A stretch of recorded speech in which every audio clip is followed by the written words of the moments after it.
Hello everybody, welcome to Monday Morning Must Knows. My name is Merlin Rothfeld, and here are 3 important things to pay attention to for the upcoming trading week.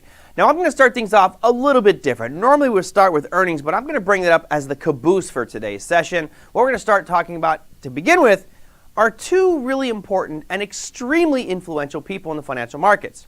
Now back when I was on the floor in the late 1990s, there was a guy named Alan Greenspan, who was this old curmudgeon of a central banker who just shuffled across the streets looking all grumpy going to these FOMC meeting minutes.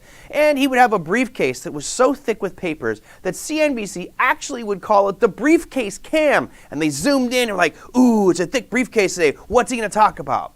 Well, the point was, it put all this attention on one public figure, and his influence on the financial markets was so extreme that news outlets focused on his briefcase to give us an idea of what on earth was going on with Fed funds rates. Well, as we know right now, the Fed funds rate is really in question, and Jerome Powell is our Alan Greenspan of today. He is one who can be a mover and shaker of financial markets. Now, a couple of weeks ago, we had the FOMC meeting minutes, which outlined most of the members of the FOMC saying, hey, inflation's a serious issue now. We're going to raise rates more aggressively. So the focus is on what is he going to say? Now, coming up this week, we are going to have a meeting where he is speaking at the International Monetary Fund and the World Banks about economic conditions. That meeting will happen Thursday at 1 p.m. Eastern Standard Time.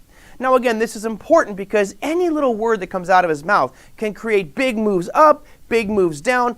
The important part is volatility will most likely be higher on Thursday, so be very careful. Now, you thought Jerome Powell was having an impact on the markets. He's pretty much disappeared in the social media spotlight because there's somebody else, a 4-letter name.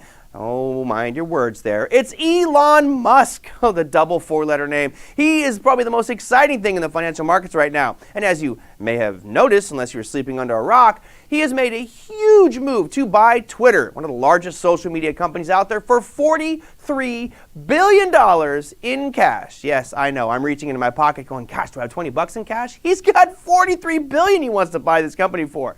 The problem is the cash isn't in his pocket. He's got to come up with it. Cash, where do you get it? So the point I'm making here is, where is it coming from? If you look at SpaceX, which is a huge opportunity for Elon Musk, he's got $40 billion invested there. But really, eyes are focusing on Tesla. Now at Tesla, he has $54 billion worth of options and a whopping $170 billion worth of shares. So, where's he going to get this money? Is he going to get a loan for $43 billion? Probably not. My assumption would be there'd be a loan for some part of that $43 billion. So if we look at where the money's going to come from, most likely the high probability area to point at would be Tesla. He's got that $170 billion worth of shares, and if he decides to unload some of that over the next week or 2 to come up with capital, then we could see some pretty significant moves in Tesla. And why is that important? Well, my friends, that takes us to our final one, which is the earnings calendar for the week. Now, let's start things off on our Monday side. Here you can see we've got 253 companies reporting this week. On Monday, Bank of America, Charles Schwab, BlackRock, and J.B. Hunt. On Tuesday, you've got Netflix, Johnson & Johnson, International Business Machines, Lockheed Martin, Halliburton, and Travelers Insurance. Wednesday, dun dun dun dun, guess who's reporting earnings? Mr. Musk. Tesla reports earnings. Procter & Gamble, Lam Research, Kinder Morgan, and CSX. Thursday brings you AT&T, Snapchat, Intuitive Surgical, American Airlines, Philip Morris, and Freeport-McMoRan. And finally, as I'm out of breath and excitement, Friday brings us Verizon, Schlumberger, American Express, Kinder Morgan, and Newmont Mining. Now, as you can see, we saved this one for last because Elon Musk is in a situation where if they do accept, and honestly, if you're a shareholder and the share price is $44 and someone offers you $54, you're probably going to take it. I know I would. I'm going to get a nice 20-25% pop in my shares just because Elon Musk wants to buy it. I'll make it rain selling all my shares to you.